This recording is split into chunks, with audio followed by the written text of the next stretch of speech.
right, here we go once again. It is the Awesemo.com PGA show, live before lock edition, Bermuda Championship. We'll see what we can do. I'm Ben Rasa, here as I always am with Jason Rouslin. It's the Bermuda Championship. Like I said yesterday, I never thought I'd have to talk about this tournament. Here we are, a couple weeks to the Masters. How are you on this Wednesday evening? Dude, not only do we have to talk about it, we get to win $100,000 on it, and you get to win a WGC trip to the Masters to play for the big bucks. Yeah, all of it on the Bermuda Championship, man. A lot riding on this little tournament. We got a lot to talk about. Obviously, chat, I'm excited to see all the regulars in here. We're ready to go. Listen, it may be a weak field, but there's a lot of money up for grabs, and B, there's a lot of things to break down. This is not an easy week to play DFS.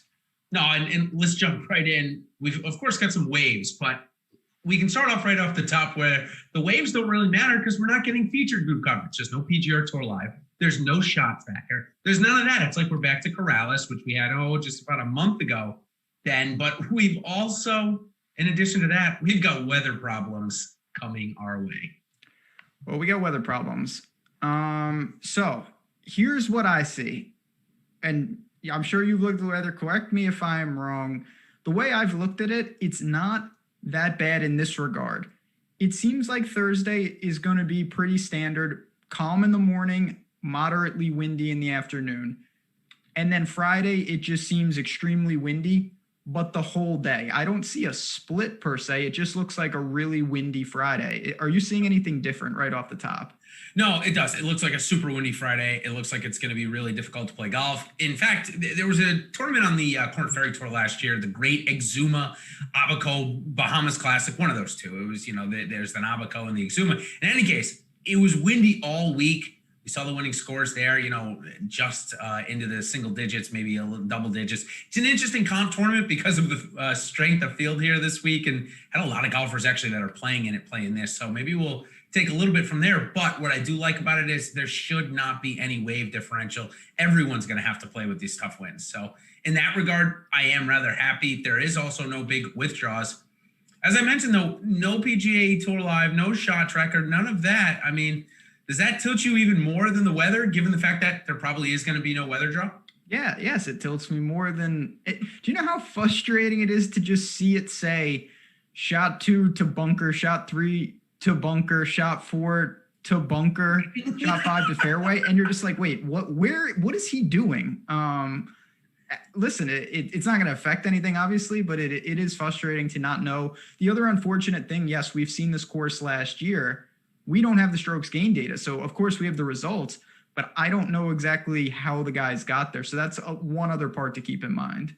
Yeah, it sure is. And if we look at the, old age statistics, it's a bunch of hodgepodge, to be honest with you. I mean, you see Brendan Todd, he had 70% of his fairways, but in his greens in regulation were pretty high. That's pretty much the only thing I see is that a lot of greens were hit, but certainly not a lot of fairways. I mean, the average fairways hit of golfers that made the cut was still like 57%, one of the worst on tour. So do you think that favors driving accuracy, or do you think that it actually brings in the guys that literally just take their driver out every hole and it doesn't matter where it goes?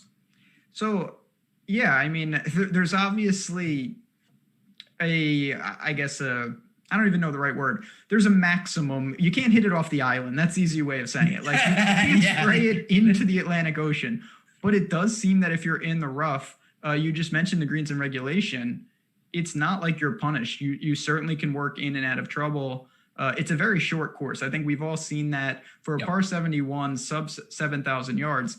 If there's no wind, they'll tear it apart. Now, the wind is a big defense. It's certainly a coastal track, but I'm not afraid of a guy who may be in the rough because clearly you can work in and out of it.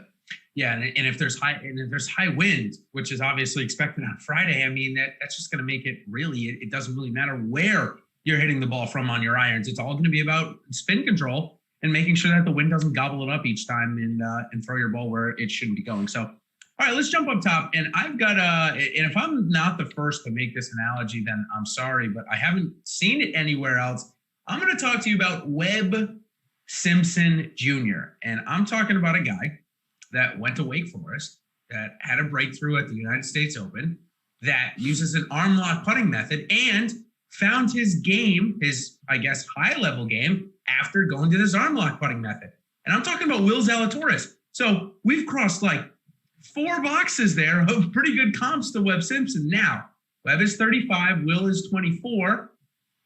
Webb Simpson only has 4 top 10s in majors. Will's already got 1. He's 25% of the way there. I mean, could this be a good career trajectory as well, or am I getting a little too far ahead of myself here? So I think there obviously are some similarities and it's early. We've only seen Will Z a handful of times. From what I can tell, he's a much stronger driver of the ball. He looks like a guy who's going to be consistently gaining off the tee. It remains to be seen what he can do with the putter. Obviously, he's got a lot of talent. He is going to be the most popular golfer this week. I don't have a major problem with that, but I also don't think that it's as simple as you play him and move on. There are other names at the top. Everybody's going to feel overpriced in the Bermuda Championship. That's just the nature of a weak field. It is. I just saw something for Benny Mack, a super chat. I apologize, Benny. I'm just seeing it now. This is going to be a good one right off the bat as we're talking about Will Zalatoris.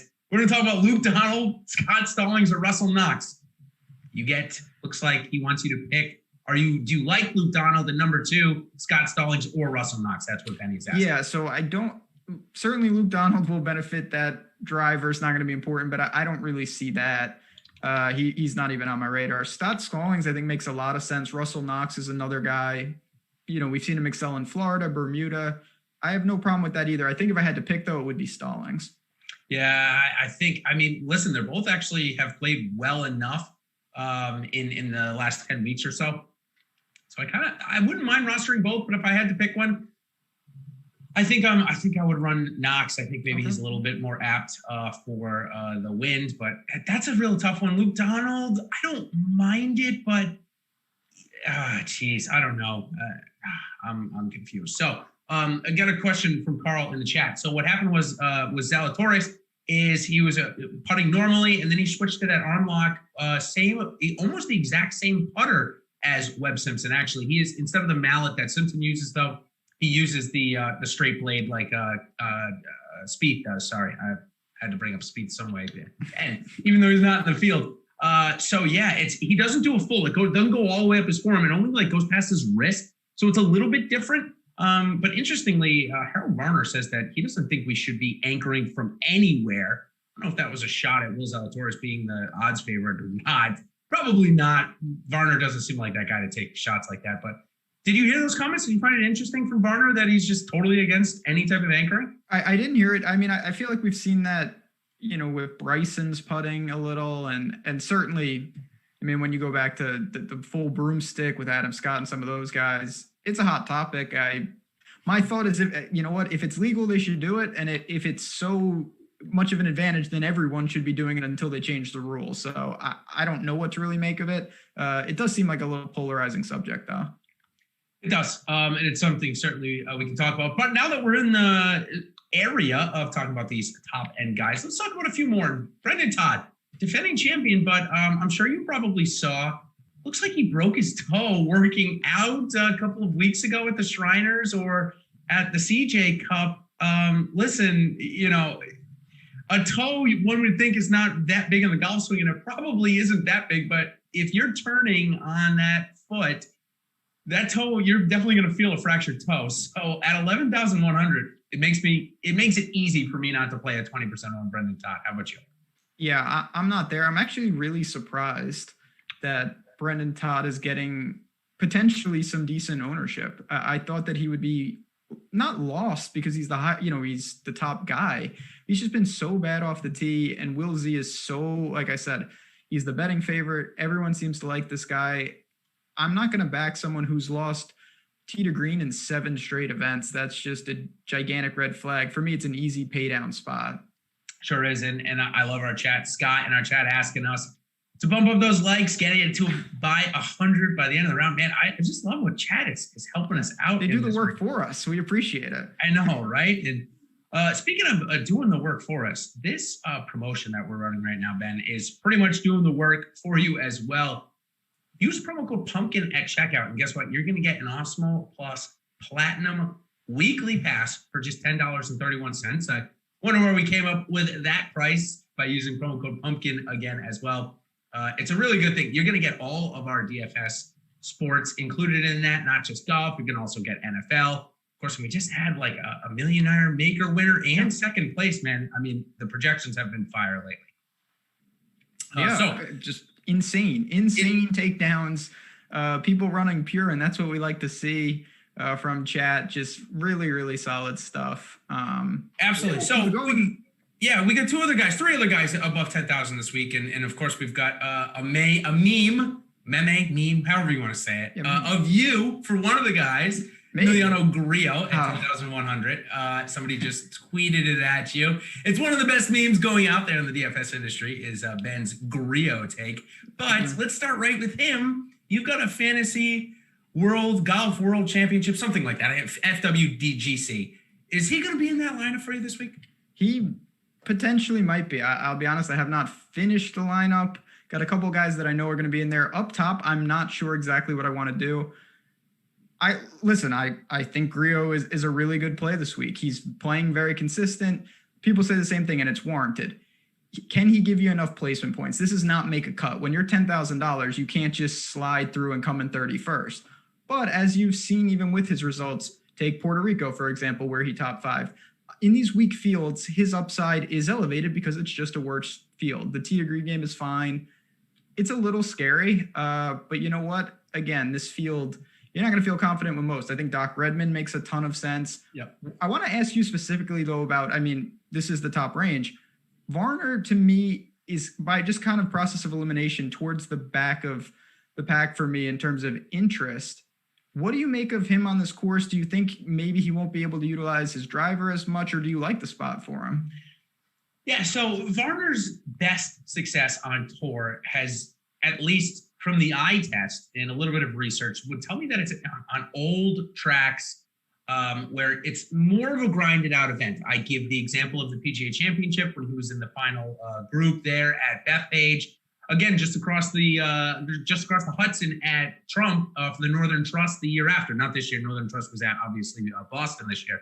But last year it was at the Trump course. I think Trump National is what it's called. I forget the name. But anyways, Liberty it's in Jersey. National. Yeah, it's in Jersey. Liberty National. Thank you. Yep. Played super well there. Again, an old track where you got to kind of grind it out. If the event gets to 20 under, I don't like him for a win. But if the wind is going to keep this score around 14 to 17 under, I think he's got a chance. We know that he can play on a coastal track, right? He won the Australian PGA Championship as kind of one of his prominent professional wins. So at 10-7, I don't mind it. Personally, it was easier for me to make a lineup, getting that extra $300 and going to Redmond. It meant going from like Ryan Armour to Bo Hostler, or from even Bo Hostler up to that Wyndham Clark range. I think you need 500 for that, but it at least helped get to there. So I think the $300 seemed like an upgrade to me. I didn't shift all my Varner shares to Redmond, but I would say I have more Redmond than Varner. And Zalatoris is the number one play for me on the slate. Yeah, and I think that's kind of where it falls. To me, win equity is going to be distributed up and down this slate, so you have a little more wiggle room. Like traditionally, when you build a roster, like last week, for example, when you click in Rahm or Rory or JT, you expect them to get the placement points for you. Here, you're crossing. Hostler could get the points for you, and all you need is a 20th from your top guy. You're not banking on that. That's not what you want. But it could be a wild leaderboard. So I'm not overly concerned. Honestly, my priority is, can I get these guys through this cut? And plus, if Grillo gets you 100 DraftKings points, like he did at the Shriners, and I think he came in the top 30. I can live with that. Yeah, especially if a guy like Bo Hostler or Hudson Swafford is going to win the golf tournament, you just need 6 guys. So there's that element to it as well. Now, when we move down the price range a little bit, sticking here, we're not going to get to Justin Sue yet. We'll stick in this price range. We've got some guys like Charlie Hoffman, Henrik Stenson, Denny McCarthy. Those guys feel overpriced even more so than even a Doc Redmond or Emiliano Grillo at 10-4 and 10-1. I agree. Now, these are guys that, particularly with, I think, McCarthy and Charlie Hoffman, they can, when they get going, they can really get going for different reasons, of course. Hoffman has been so hit or miss. He's got, over his last 6 tournaments, he's got 3 top 15s, but 2 missed cuts. And that's the range of outcomes that you're going to have to deal with. When the ball striking gets going, he's really good. If not, it's going to be a long week. Denny McCarthy, you know how good of a putter he is. He's automatic on Bermuda. He's unstoppable. If he ball strikes, forget it. Could be in contention, but it's a pretty premium price tag, even in a weak field. Yeah, and now ownership is going to matter a lot here this week. And Scott just asked us about Todd Bregman. And actually, this week, guys, if you want to go check out our ownership projections, they are free this week. One of our free, we always offer something on the premium side to give you a little tidbit of what we do on the premium side. And this week, ownership projections are free. So I can tell you that Doc Redman coming in at 16.2%. That's actually about 5 to 6% higher than Alex had him projected originally. Alex actually had him projected a little bit lower than that at 11%. So that probably means that the odds is coming in a little bit. He also brought down Will Zalatoris, had him projected at 40%, now just under 30. So yeah, crazy. But maybe warranted, honestly, Ben. Okay, so two more guys that actually seem interesting to me in this 9,000 range, especially for GPP plays, is Cam Tringali and Christopher Ventura, two guys that you wouldn't maybe suspect to see there. Are you just paying for Stenson, or do you think these guys are in better form? Now, in reality, Stenson should be like 12,000 in this field. I think chat just said something like that. He really should be, but his putter is approaching Grillo and List territory at this point. Yeah, you don't ever want to go in that territory. So I'm not there on Tringali. He's someone that's been riding a hot putter. I don't really think the ball striking is there. He's priced at the premium. Stenson, it hasn't been good, but man, when you think about a course where you know what he likes to do off the tee, kind of uses that 3-wood, clubs down, long irons are not going to be an issue at a course this short. He's got to make some more putts, but I still see his name in the mid 9K range in a field like this and feel like he's pretty underpriced, not going to lie. Chat has even seen my collar being off, dude. I love chat today. Yeah, they know. They point everything out. They're on top of things. It's great. I don't know what's going on. My wife should have dressed me today. Isn't that how it works, right? Nope, that is my bad. Just add that onto the list of things that have happened to me today. That is quite an overly weird. But moving on here. Today was a day, I tell you what. Yeah. That just means that it's going to be a fun tournament. No shot tracker. There's only like random midday coverage. Did you happen to see when we're actually getting coverage for this? No, I have not. I'd assume you don't even want to, though. It's late in the day. No, I think it's like midday, like 11 to 3 o'clock, unless that was West Coast time. So keep in mind, though, that's probably right. But as you pointed out, this locks extremely early because we're in Bermuda. So if we get coverage at like noon, there will be several golfers that are just finished already. That's somewhat late in the day in Bermuda. Yeah, we got like 6:30 start tomorrow morning, if I'm not mistaken. Don't forget. 12 Eastern. Yeah. Beautiful. There we go. 12 Eastern. Wow. Yeah. Jesus. Hey, friend of the show, Groomer Town. We appreciate you, loyal listener, and that's what makes this show a lot of fun. Appreciate that super chat. Sure do. Certainly appreciate it. All right, now let's actually one more thing before we move on to Justin Sue. Chalk in Peter Malnati and Henrik Norlander. That seems a little bit sketchy to me. Let's see. I just want to get you the right thing. Peter Malnati here coming in at 15%. Maybe a little bit less now for the other guy that I mentioned there. So that's good. Maybe we'll get a little bit of break on him. But Malnati, 15%. Any interest? No. Listen, now in his, I guess you could say, defense, he's playing fantastic. Yep. At Sanderson Farms and Shriners, he had the super formula. He gained over 4 strokes with the approach, and then he gained a combined 12 strokes putting. And he's a world-class putter, so it's not that crazy for him to do that. And dating back all the way to Wyndham, he's gained 5 strokes putting almost consistently. That's just a little much. All the value to me has been sucked out by the price. Like if he was in the 8s, if he was in the 7s, he would be popular, but at least I could get there. I'm really not there on Malnati this week. I'm not either. I would rather, and maybe this is something that is going to cost us, or maybe it's going to be something that ends up benefiting us. I shifted very, very easily all of my shares to Justin Sue, as I think that he has finally broken out in the professional ranks, and I think it's time for him to come pretty close to getting his card this week. I mean, again, I think that Morikawa and these guys have just been so talented that the expectations have gotten out of whack for guys to come on tour. It used to be you were expected to miss a handful of cuts when you get started, and we didn't judge these guys immediately. But with Justin Suh, obviously that was the case, and now he's rebounded starting at the Barracuda, 3 state top 25s, tied for 8th at the Shriners. The form looks great. He had amateur pedigree. I mean, this is a guy that you were very high on, and he's starting to show why you were. And to me, there's nothing wrong with him in the high 8s right now.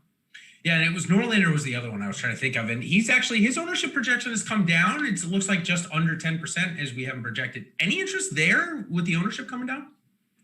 I mean, it's a little more interesting just because I think in that range he will be, I don't want to say lost, but the problem for me, I think I'd rather get 2 guys above him. And if you get 2 guys above him as a third man is really, really aggressive. I don't know if I want to go that outrageous. So by product of lineup construction, I don't think that he's going to be someone I get to. Coolers helping us out in the super chat. Thanks so much for that. And he's got some good ones on the egregious list for later that we'll talk about. He's telling us that HV3 is going to take it down this week. 25-1 on the odds bet. That's actually really not that bad at all. I don't mind that. In fact, I might put some money on that. If you're going to bet him to win, you got to bet him first round lead, right? I mean, that's how Harold Varner goes. And then the second one looks like something to do with Tiger King or whatever, something Carol Baskin. Hopefully HV3 does better than that horse I gave you today, Coolers, at Churchill Downs. He's still running. But we appreciate it, as always. I love it. All right. Okay, let's continue on with our Justin Suh season talk. Do you think ultimately it's going to be an event like this that gives him his card, or do you think he's going to have to get it done at a real event to get it done? Or do you think he can come and continue to show up, I guess is my question, against these weak fields until he gets his card? Yeah, I mean, I don't see any reason why. He's certainly been kind of doing that. I mean, he broke kind of the streak at the Barracuda, really bad tournament. He improved at Corrales, a really weak coastal tournament. And then at Shriners, which was really by far his most impressive, he came in the top 10. So it seems like he's trending upward. The field strength is not an issue once again. I'm really on it. So I really have no problem going there. People are noticing it. People see the form and people see it. But at 8,700 in this field, it doesn't feel like an overreaction just yet. Guy that's priced $100 above him on DraftKings and exactly no difference on FanDuel. In fact, because he is not in the FanDuel field still. That's correct. This gentleman next is not in the player pool for FanDuel. I have tried my best.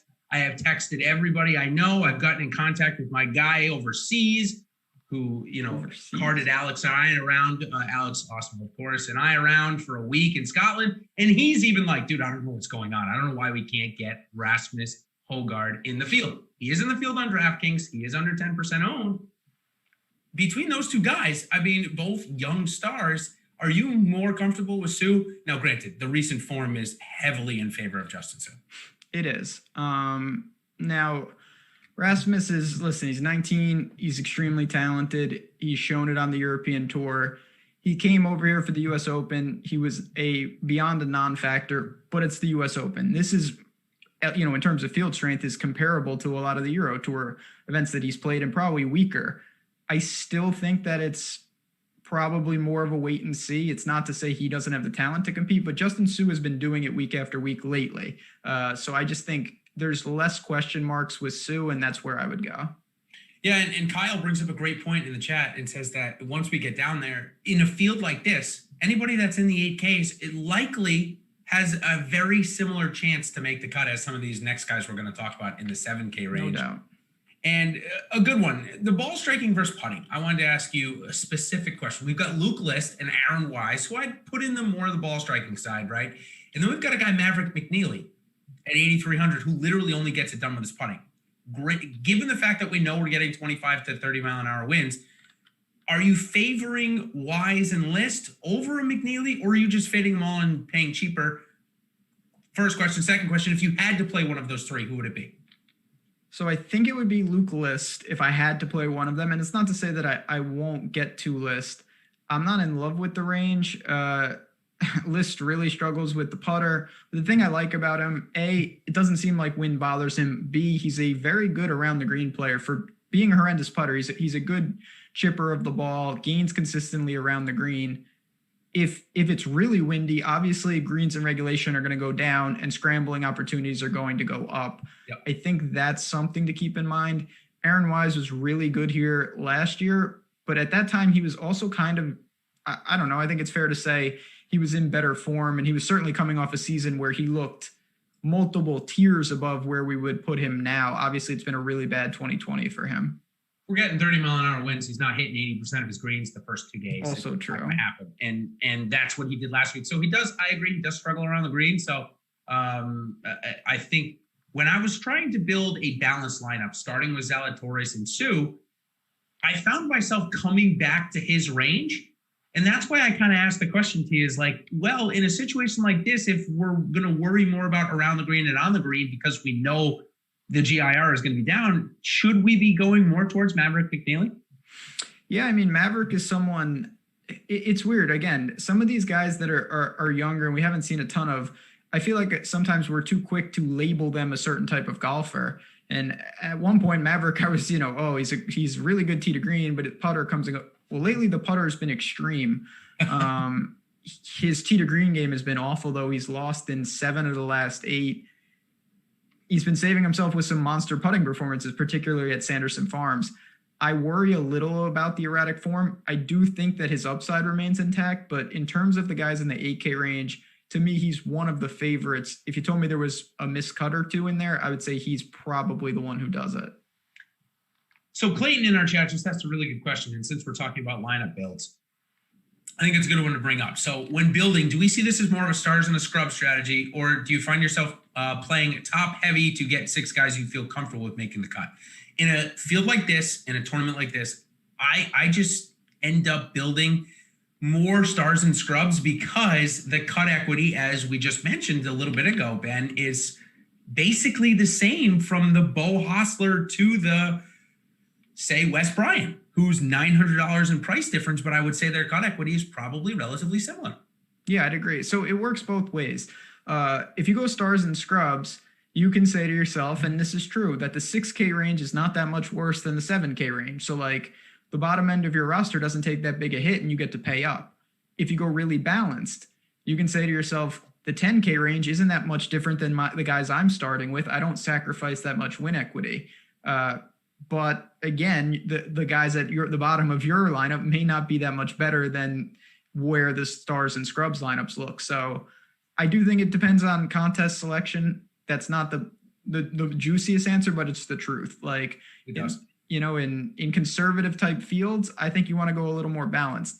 And if you're trying to take down that 100K, I think you should be more aggressive, because it wouldn't stun me to see the winner of the tournament come from the 6K range. And we don't get to say that every week.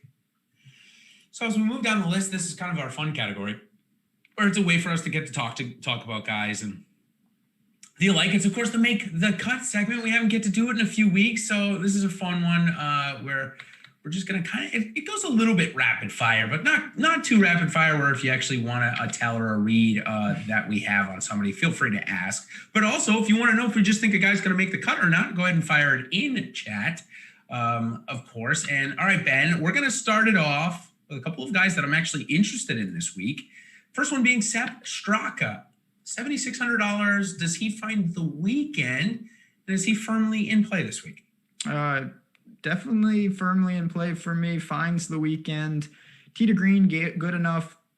Now, if it's really windy, his scrambling is a big problem. He's really weak around the green. That's the one concern with Straka. But if you don't think it'll be that big a deal, he's firmly in play.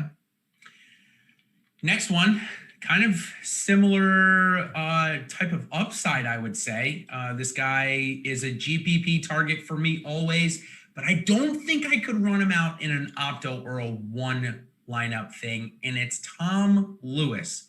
Tom Lewis is my question, and then Alex in the chat wants to know Luke List or Maverick McNeely. We just had that discussion. I think Ben leans List. I think I lean McNeely. Yeah, that's true. I lean List. Tom Lewis is someone I'm not qualified to talk about anymore. He's so erratic. The guy comes out of nowhere, even within tournaments. Like, I remember when I almost said he made the cut. He almost got cut in a non-cut. He was so bad. And then he shot like 20 under on the weekend at the WGC. I'm not there. He has shown nothing. He can come out of nowhere, but I really think you're kind of just clicking and praying. There's nothing I see that would indicate him playing well. Yeah, I'm kind of there with you. I'm not going to lie. Okay, back up maybe a little bit higher. Stuart Sink, he's been on fire. He's got Kip Henley back on the bag, not his son, and Patrick Rogers, who's kind of going the other way right now. So Stuart Sink has been a tough one to break down. He looked incredibly good. He won at Safeway, followed up with a really good performance at Sanderson Farms.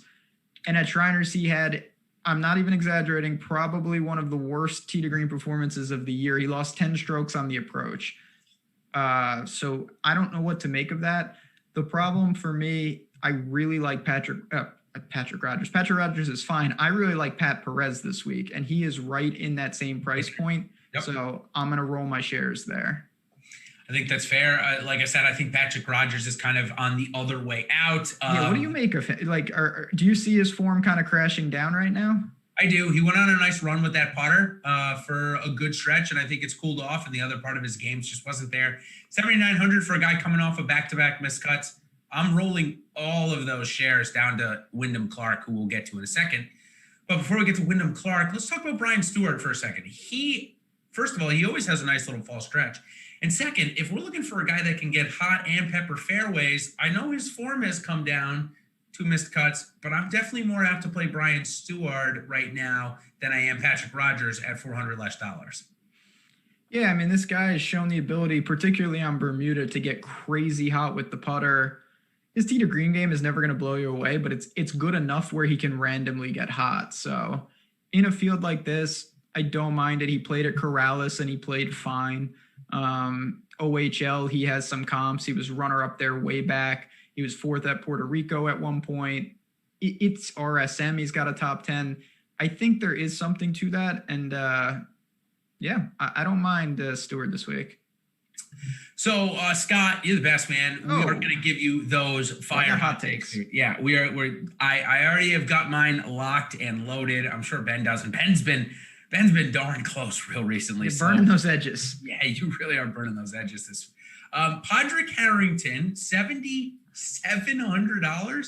Now, granted, he's had a couple of good starts recently, but one, is he going to make the cut? And if your answer is yes to that, is he a good pivot off of the expected Wes Bryant chalk? So yeah, Wes Bryant chalk is a little dangerous. I like Wes Bryant a lot this week, but that is concerning. Pat, so I think if you think it plays extremely difficult, I could see a world where Patty Harrington is relevant. If you think that the winner is 20 under or better like last year, I just don't think he can score enough. And for me, I'm not going to try to take a risk on a guy like that. And even if I get him right, he probably doesn't outscore his finish. I'd rather just take a flyer on a guy who certainly can just rack up more birdies. That much we know. Yeah, that's for sure. No doubt about it. Okay, moving down the list here, coming up to one of your favorite players of the fall circuit, not of all time, of the fall circuit, Ramon Lahiri, 7,400. So his price is not that cheap anymore. Johnny Vegas is also right there. And then I already mentioned my pick of the week, Wyndham Clark. Of those three, do you like any? And then I'll give you my spiel on Wyndham Clark after you're done telling me how much you hate him. No, I don't mind him. He's just a little odd because he's not a good iron player. He's got the Bryson, gets hot off the tee, gets hot with the putter combo at times. Yep. And that's a intoxicating formula. Lahiri, he's not playing great, but he's certainly shown some form. He top 10 to Corrales. And I do think these type of courses can set up decently well for him. I'm not running to the window to play him, to bet him. I think the price is fair, but he's in a crowded range. You mentioned Stewart, you mentioned Clark. It's not like it's just him or nobody. Yeah, and we've got the ownership projections on our screen there that you're looking at. Of course, as I already said, those are free this week. Also free this week or right now is our MMA rankings for the MMA contest coming up. And we just saw a pretty good contest there with Khabib taking it down and then retiring. Some pretty good stuff. Those rankings, of course, they've been really good. And what do we got for MMA this week? We got another, looks like 100K up top. So a lot of money to be played for there. All right, we march down the list. Tyler Mccumber has been incredibly hot. 2 top 5s early on in the season. Played pretty well at Corrales, I think, or maybe it was here. I'm sorry. It was the Awesemo Classic. He also played well where it had that event. That was the Corn Ferry Tour. He's one of those guys that played. Yeah, sorry. Exuma, not Eczema. Exuma. That's the classic, whatever it is. Anyways, he played well. He had a top 10 there. I think he played pretty well here last year. So Tyler Mccumber, is he in your player pool, given the fact that he's going to be pretty good chalk this week? It's interesting. He seems to be someone, not that we have a ton of info, but he seems to excel. Now, I don't know if it's a product of the weak fields, but these coastal tracks, runner-up at Corrales. He was top 20 at Corrales in 2018. He was good at the Puerto Rico. Those are basically his best finishes on tour. Now, those are very weak events, I know, but he seems to like that type of golf. The form is all over the place. He missed the cut at the Shriners, but he was very good before that, as you mentioned. I don't think it's crazy to put him in the player pool. I'd have Stewart ahead of him. I think he's right there with Wyndham Clark for me. Yeah, it's tight in this range. Like I said, I like Clark a little bit more than these guys for sure. Mccumber looks like he's going to be above 10% this week for sure. So I'll probably slide it. It looks like Clark is going the other way. So the reason why I keep bringing up the Awesemo event or Exuma, wherever it is, it's in the Bahamas. And it was a really windy event. That's why I'm bringing it up. I know they're not on the same island, Bermuda and Bahamas. They're different islands. Yeah, certainly different islands. They're in different parts. One's in the Caribbean, one's on the Atlantic. One has a lot warmer water than the other. Anyways, moving on. As we move down this list, we're still got plenty of guys that I'm interested in. And actually one guy that happens to be in the optimal lineup using Awesemo's projections this week. Now, I don't think he's going to use this player in the Thunderdome matchup versus Empire Maker. But I'm almost positive that both of them are going to start with Will Zalatoris, first off. Second, Kyle Stanley is the guy that is showing up in the Opto.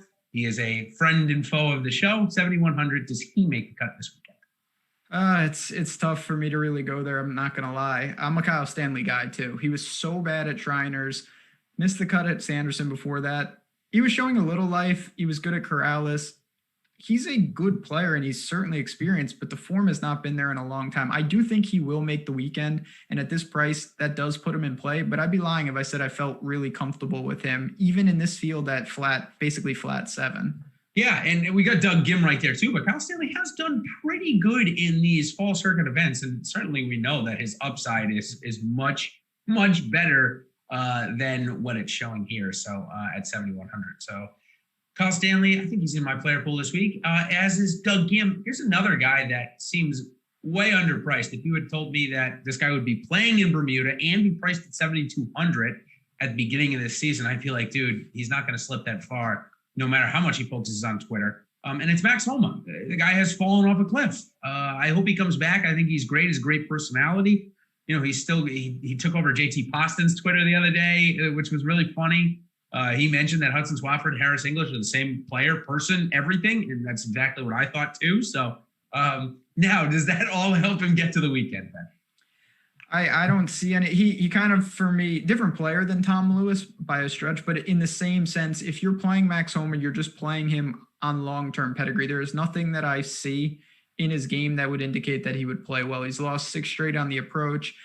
At Shriners, he lost in every statistical category. He's just in a bad slump right now. He is. And the chat just brought up a favorite player, old player of mine that we're going to get to talk about this week, and going to get to talk about his brother too, which is funny, but we're going to save that for a little while. Still in this section, Cam Percy looks like he's going to be pretty popular, 12% owned. This week, he's been playing pretty good golf on a stretch, if you don't count the withdraw, I think of 3 or 4 cuts in a row. So let's talk about Cam Percy. Yeah, Cam Percy, good iron player. Weak off the tee, but that may not hurt you here, especially like we talked about if you're just in the rough. Putting is hit and miss. Around the green is I'd say average at best, but again, can he get a lot of wedges and short irons in his hand here? I think the answer to that is yes. So that's the type of course I think people will go to him and you know, on a macro level, I think you'd agree with this. Typically Aussie players, just like guys from Texas, they're used to the wind because they grow up in it. Yeah, no doubt about it. I think that he's playing pretty good. So he's certainly in my player pool this week. Rob Oppenheim, he's showed up a couple of times, and he has been playing some pretty decent golf. Listen, we've got 245 or so people in here. A few of you give us a like for this upcoming Rob Oppenhob take. Oh my God. This guy, I got to ask you, because I'll be honest. Yes, he's making some cuts. Oppenheim's making some cuts. I don't really see it though. He loses off the tee. And again, that may not hurt you here. The rest of his game is pretty blah. It almost feels like a pseudo cash play in that regard. Do you have interest in him as like kind of a 7K punt? I'd rather spend $600 less and go get who, Andrew Putnam. If I'm playing Rob Oppenheim, a guy that has, his irons do look good. You're absolutely right. He's gained over a stroke in 2 of his last 3. So certainly they're trending in the right way. But believe it or not, so is Andrew Putnam. Not over a stroke in 2, but over a stroke in 1 of them. So I don't know. 7,000 seems pricey. I would rather play this next guy who is going to be pretty popular, whose irons are going the other way, but his off the tee game is so much better than it was here last year when he only hit 39% of his fairways. He still found his way into a top 24, even though he was the lowest in the field in terms of driving accuracy. I'm talking about Bo Hostler. There's no way that he only hits 39% of his fairways this week. I really like him. I think he's in play. If it turns into a really important short game week, with his off the tee game now, I think he's actually in a really good spot. I tell you what, man, I have talked to a handful of people today about this tournament, and every single one has said to me, it's kind of interesting, Bo Hostler. And I wasn't really there. I'm not going to lie. The guy hasn't gained strokes on the approach since January. That was before COVID. That's been a long, long time. Oh my God. His off the tee has been better. He's a great putter. He's really good in wind. All of those things I see. I'm warming up to it because a lot of sharp people are talking about Bo Hostler, but I seriously am concerned about a guy who has shown basically that he is a lock to lose on the approach. Yeah, no doubt about it. And the only thing we're hoping for there is that the wind really does affect the way that I've kind of suggested it might, brings the whole field kind of back to him, brings the whole field to missing greens, which of course, if the whole field is going to miss greens, I really do think that benefits Bo Hostler more so than most others in the field. Okay, a couple more here. Brandon Grace used to be good at golf. Don't know what happened to him. Keith Mitchell and Will Gordon, some 6,700 guys that are in my player pool. Is Brandon Grace in your player pool, and is he going to find a paycheck anytime soon? No. Brandon Grace is just really struggling. I know that people, when it's windy, you automatically think of him. He's got the low ball flight. He's just been awful, though. And honestly, I think I'd rather go to him at a course that's expected to play like brutally tough, not just windy, but like when the winning score is 8 under, not 20 under. No interest in Brandon Grace for me. 6,800, a guy that, all right, this is going to be my last reference to that Korn Ferry event, which, like I said, I think there was about 25 or 30 guys that competed in it, that is competing here this week. And it's a guy that is one of the better putters on tour in terms of strokes gained, gaining over a stroke, putting. It's Vincent Whaley, 6,800. It seems like he should be priced with like Kevin Twain and Camilo Villegas. But that means his ownership is going to be 0. So any interest at all, like maybe a couple shares or out of your player pool? No. I don't play people. It sounds like a rejected Entourage character. Another guy who he hasn't gained. I don't know who this guy is, but I'm just pulling up the stats. Yeah. He hasn't gained on the approach since, it's been a while. Now he's been playing, you mentioned, he's been playing some Korn Ferry events. And so there is some of that. I just don't know if it's really necessary. To me, actually, you know what? I'm not going to say this. I have a guy, and I'm going to save it for my hot take, in the same range that I really like. Oh, man, now I have got to look at it for a second. It's going to get a little dangerous. Does it rhyme with a tank? Does it rhyme with a tank? This is his first name. Sorry, does his first name rhyme with a tank? It's been a long week. No, it's not Hank Lebiota. There we go. Okay, so here we go. That's the magic we work with on the show. No, I do see that. He's a Florida guy, probably prefers Bermuda. No, it's not him. I do want to ask you, you mentioned him briefly. What do you make of Will Gordon? Obviously, the Travelers is starting to look a little like an outlier. I'm not going to lie. He's still got some talent. Certainly off the tee is strong. Do you think this is a course for him long term when we see what he kind of does statistics wise? And at 6,700, are you comfortable? So, yeah, it's tough for me because I believe in this guy's talent, maybe a little bit more so than I should. And again, that's a problem with me and these guys. I've just kind of fallen in love with them and say, listen, I'll deal with a couple missed cuts. I will say when he does make the cut, he scores, whether he finishes or not, he scores, almost in that sense where I just deal with the weeks that he missed cuts and say, you know what, I'm only spending 6,700 on him. I can deal with a missed cut in this event at 6,700 if I'm trying to get through the cash. But obviously I'm going to need 6 of 6 to win the big one, no matter what contest you're in. So his cut equity is not high, but his probability of outscoring his finishing points if he does end up making the weekend is also very high. So with that being said, I take the risk in the GPPs. I'm going to stick with him. I think the upside in terms of just purely looking at strokes gained, he's definitely one of the better players in the field. That's reasonable. Yeah. I mean, listen, you're going to have to take some shots somewhere. As Chad is talking about right now, like it's a very unpredictable week because, again, we don't have guys like when Rom and JT and those guys tee it up, they're not locks to make the cut, but they're pretty damn close. And the guys up top here are normally guys who are kind of coin flips to make cuts. Now, the weaker field helps them, but it's not the same. No, yeah, it's not, when you have your leader. I think I saw Zalatoris on somebody that does the cut projections somewhere in the 70%. And as I look up Awesemos, I'm sure it's probably in that range. I mean, I've seen JT, Rom, and Rory upwards of 80 and 85 to 90% to make these cuts. So, and of course, if you want to see all of the cut made percentages that Alex offers and Alex whips up in his model, that is part of our Awesemo Plus Platinum Pass.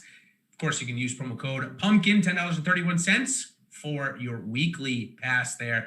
Pretty good value. You're going to get PGA, NFL, MMA for all of that. And I was right, 81% on Zalatoris for Make the Cut. Brendan Todd, number 276, and Harold Varner, number 376. So, again, like you said, a lot lower than what we're used to seeing for the top 3 golfers on the board. Oh, no doubt. Yep. All right, a couple more guys before we get into our hot takes here that I want to talk about. Actually, no, let's go into deep dives, which are not our hot takes. This is more of a kind of an extension of our Make the Cut segment, but talking about guys that are even cheaper. So, again, this is the time where we're going to pull up. We're going to start it off with Coolers, our buddy, who gave us a super chat there. Appreciate it. We're going to go off of his egregious list. Always a lot of fun. Chris Baker. We just talked about Will Gordon. We talked briefly about Doug Gim, Nick Watney, Vaughn Taylor, Bo Hostler, and Peter Uihlein. Oh, my God. Yeah, awesome list. Hostler's number 1 for me. Gordon's 2. Gim is 3. I'm not playing the rest. Yeah, I think that's pretty much where I'm at as well. Guys like Peter Uihlein, I look to, the form is all over the map. It's really just him putting right now. Baker, I don't love if it's windy. We did have Chad ask about Sangmoon Bay. Mm-hmm. I don't think that is the craziest thing to go to. He's a coastal track type of guy. It's just tough. He's really been, he went to the military and he's come back and he really didn't regain much form just yet. So I don't know if I'd be on any of those guys. Yeah, Moon Bay is tough. I have written down, because I am playing these next bunch of guys. Here's my theory on Kevin Tway. He's had a really bad start to the season, but it's pretty much been all with his putter. The strokes gained on the approach have looked pretty good, especially the last 2 weeks at Sanderson and Shriners. Off the tee, we know he's a bomber. So if driving accuracy doesn't matter this week, I think that plays into him. Around the green, he's been pretty solid, and he hasn't shot a score over 73. Now, one would think, well, 73 is not that good of a score, Jason. But in this field, the 73, if he doesn't shoot over that, I think he gets to the weekend with the expected win we have. At 6,400, I think he's a pretty quality play in this field. So I'll say this about Kevin Tway. If you look at his results, it looks like there's been no improvement because he just misses the cut every week. But he actually is improving in terms of the strokes gained and the tee to green. He's getting closer. He had a stretch there in June and July. He was losing at least 2 or 3 strokes tee to green. He's gained tee to green in the last 3. Now, they haven't resulted in much, but that's a positive sign. And if the putter does flip, I do think he could be fine this week. He hasn't regained his form just yet, though. No, it's certainly not all the way there, but I think it's trending in the right direction. And he's actually ranked in terms of proximity to the hole under 125 yards. He's in the top 10 on the PGA Tour. Again, we've only had 3 or 4 tournaments, but I think he could get a lot of wedges. And if the wedges are in form, I think he'll make enough putts to get to the weekend. So I like Kevin Tway. In this range, just had a dad I'm sorry, just became a dad, just had a dad. Listen to me. Jeez, you guys can tell, those of you in the chat can tell I'm a dad this week. It's been brutal. My little 2.5-year-old doesn't want to sleep at all. Doesn't want to go to sleep. Doesn't want to stay asleep. But Andrew Putnam is probably experiencing some of that right now, just becoming a new dad. Here's a guy, though, that we know how good of a putter he is, and we've seen the irons turn in the last couple of weeks. We know driving accuracy is going to be bad this week, Ben. So does that make you, at least in your GPP lineups, interested in Andrew Putnam? No. That was a quick and easy answer. Yeah, listen. I gave you a whole spiel about like being a dad and nothing. Yeah, that was a good monologue. Andrew Putnam, listen, he's someone I really get to, and you have, and you've picked your spots and at some points been successful with him because he's a great putter. It's pretty unbelievable to say this. The guy hasn't gained strokes off the tee in 2020. Not since like February. He just never did it. The whole year, that's about 15 plus events. I know off the tee is not important, but when you combine that with losing strokes on the approach in about half of these events, it's very tough. So if he improves that, he could be fine. For me, there's a couple other guys I would rather go to if I had to. Who are those guys? So if you had to. Glad you asked. Before I do that, I want to ask you particularly about Ollie. Yeah. He's here. His brother is here. Obviously don't play his brother. Do you have any interest in Ollie? Yeah, absolutely. Just for the sheer fact that I get to roster Ollie again is definitely one of it. Big fan. I just been, he's a guy that doesn't wear his hat golfing. I don't know why. It's just, I always called him Hatless Ollie. But he got his PGA Tour career basically spoiled by Henrik Stenson, who's also in this field. We talked about a little, but maybe we didn't talk about it enough, given the fact that he is the lowest ranked golfer here, or one of the lowest ranked. But in any case, lost to Henrik at the Wyndham. Haven't really been seen since, but he does have 3 top 25s on the Korn Ferry Tour in the last 11 weeks. Bunch of missed cuts in there. He is very similar to why I recommended playing Cameron Champ and Jordan Spieth the last few weeks. If he makes the weekend, he is an absolute guarantee to outscore his finishing. Outscore his salary. No doubt about it. He racks up birdies. He just racks up a bunch of bogeys as well. So I think, we've seen this guy top 5 at a major. So I think that he's got talent. It's just gone over the last 2 years. Yeah, Ollie's had some legitimately legendary performances, like where he like almost makes value, but he still gets cut because he has like 25 birdies in 2 rounds mixed in with 8 triples. I don't know where his game is at, but he has done it on tour before. I don't think that's the craziest thing. If you're looking for a quote unquote cut maker down here, Michael Glickich is the guy who stands out. He is making cuts consistently. I worry about exactly how good he is just in general. You know what? We've got a couple minutes left. I think, are you good to move it to the hot takes? Sure, let's do it. Right. Yeah, I do want to say really quick though, in addition to obviously Jason has talked about the pumpkin promo. We'd love to have you guys inside the ropes. Even if you are not inside the ropes though, hit the subscribe button on our YouTube channel. Helps you guys out, helps us out as well. Hit the notification bell. You'll get an alert every time we have a show. We have so much content coming out between golf and NFL and MMA. We want to make sure you guys don't miss the shows. I have a college football show every Saturday. A lot going on here at Awesemo. So totally free. Hit the subscribe button on the YouTube channel and just become part of the team that way. And then get inside the ropes because that's important as well. Yeah, I was actually doing my roundup last week of happenings in the industry, and I saw somebody tuned into your Saturday show there for college football and took down the big GPP. So that is always some good stuff. And it looks like Mr. Stanley 788 in our chat is letting us know that, he had some pretty good week off of our hot takes here from last week. So speaking of hot takes, I think this is going to turn into a short game competition this week because of the wind. And I think, if I remember correctly, one of the times that this guy competed in a real PGA Tour event, I guess this is kind of like a PGA Tour light event that counts as a real event. Last time this guy competed for real in a real PGA Tour event, it was a blustery Honda Classic where he held the lead for 54 holes, ended up coughing it up. But Wyndham Clark, top 5 at $7,400. Let's get it done, Mr. Clark. I like that. I'm in a similar wavelength. All right, I got a guy. What if I'm going to do reject the 30 for 30 here. What if I told you we've got a guy, he likes windy conditions, Bermuda's his best surface.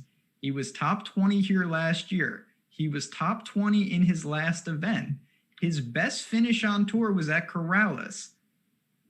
Kramer Hickok. There it is, baby. 6,800. Texas guy, doesn't mind the wind, likes coastal tracks, was good on the Korn Ferry Tour in his last start. He's made 2 out of 4 of his last PGA starts, 3 out of 6 if you stretch back. I think this guy can find the weekend. Clearly, these are the type of tracks that he likes. He was 15th here last year. Top 10 equity for Kramer Hickok this week. Yeah, I'm seeing 15th, like you said, here last year. Took the bombing approach, averaged like 320 yards a drive. Didn't putt well either. I mean, he was one of the worst putter in terms of putts per GIR, which is all we have. So, yeah, love that call on Kramer Hickok, Ben. So, got a couple minutes left. We're talking about Connie Harrington in the chat. 7,700. We talked a little bit about him, not going to lie. Way too overpriced. I can't believe that we're talking about Connie Harrington in a PGA Tour event at 7,800. Yeah, actually, over under, I believe they are giving full FedEx Cup points too, by the way, because they canceled the WGH SBC. So I think that changed. Also, to clear up another housekeeping note, Ben, since we got a couple of minutes, Will Zalatoris, he needs a made cut to get that special temporary membership. But as Rob Bolton informed me on Twitter, that actually is not going to kick in until the Sony, if he does end up making the cut. Because what happens is that he gets put into the 150 category after Mayakoba. There's a reshuffle. He'll obviously be number 1 in that if he gets special temporary membership, which would get him into most fields. Not every field, but most fields. Not the wicked good events. So if he top 10s this week, of course, we'll see him at Houston. If not, he'll have to rely on sponsor exemptions, which honestly, let's be honest, I'm sure he'll probably get if he plays decent. He'll be fine.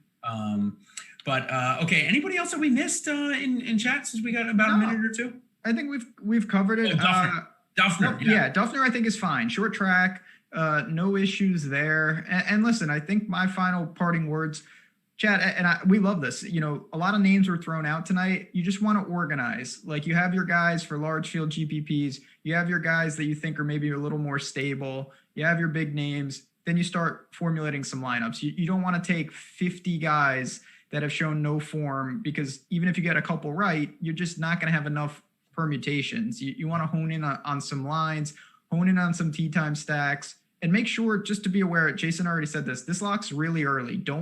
It would be a bold move to try to wake up tomorrow and build lineups. One last guy that I think we're all rooting for.